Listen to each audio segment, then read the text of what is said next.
Good evening, and thanks again to the French-American Global Forum, Le Monde Diplomatique, and the French Embassy for hosting this conversation. My name is Michael Shank, and I'm going to try to bring as much new energy to this conversation as possible. Certainly all of you have been to panels about the UN, the efficacy of the UN, the influence of the UN, and I know my panelists have been in myriad conversations about the topic. So we've got 4 questions to go through.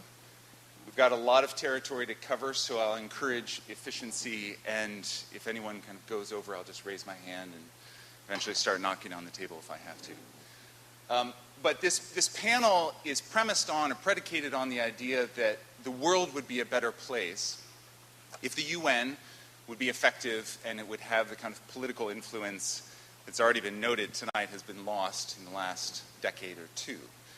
Our first question gets at the challenges and the obstacles that have led to that decline in both influence and perhaps efficacy.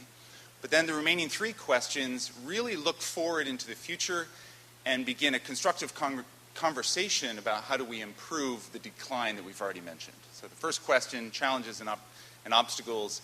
The remaining 3 really about opportunities, and then we'll finish with a Q&A with the audience. So begin kind of queuing up your questions for this panel and perhaps for each other.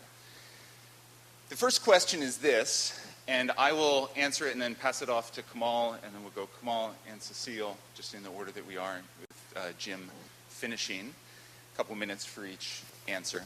First question is this: why the decline in the last 20 years particularly?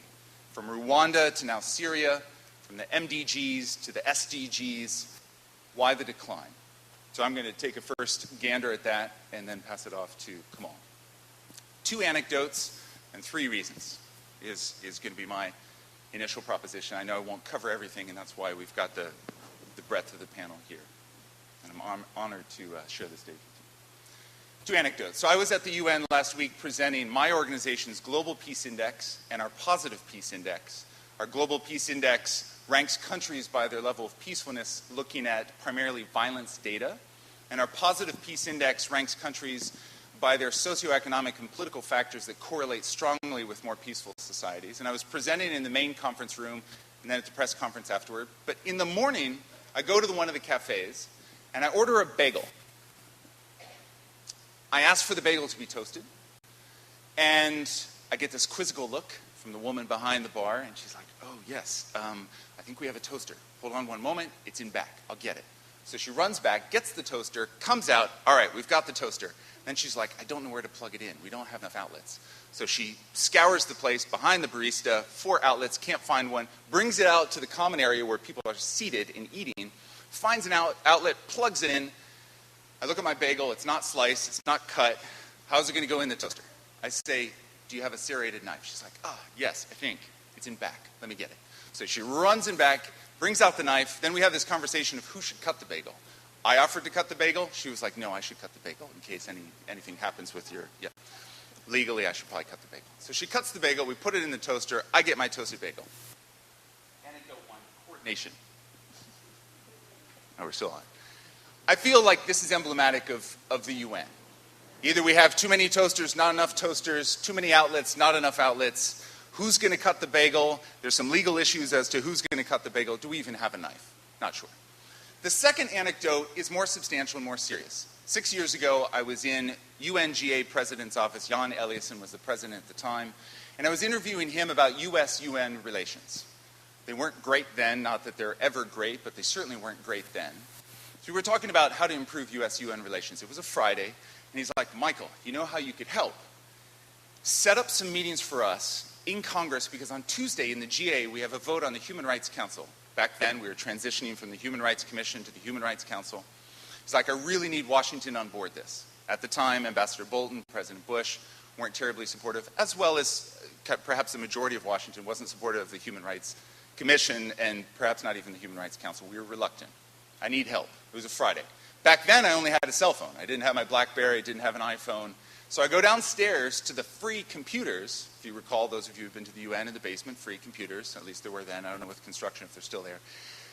I knew that Samantha Power was working for then Senator Barack Obama on the Senate Foreign Relations Committee. I didn't know Samantha then. I email her, cold email her, Samantha, big fan of human rights. We need help. Can you set up some meetings on Monday? There was going to be a vote in the GA on Tuesday on the Human Rights Council text resolution. Need your help. Can you set up some meetings in the Senate Foreign Relations Committee? She immediately responds, yes, absolutely. How do we do it? Next steps. Run back upstairs to the UNGA President's office. He dispatches his chef de cabinet and Rochelle Gros, who wrote the Human Rights Council resolution text.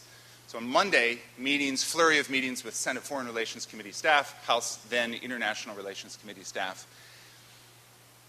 Ultimately then, the U.S. still reluctant. Eventually we came on board. Here's the problem with that anecdote. I shouldn't have been the one being the interlocutor between the UNGA president, in this case Jan Eliasson, and Congress. It's a clear indication of lack of greased communication channels between the UN and Washington, let alone the administration, but include Congress and the think tanks and the like. So 2 anecdotes there around coordination and communication that needs to improve. I just want to add 3 to that, and then I'm going to pass it off to Kamal. First, the West often wants the UN to fail, or at least not succeed, or perhaps it undermines it. We've seen several indications here, but Ambassador John Bolton at the time didn't want an evangelical to be the post-Kofi Annan. Didn't want a new evangelical to kind of raise the flag of human rights and justice and peace, etc.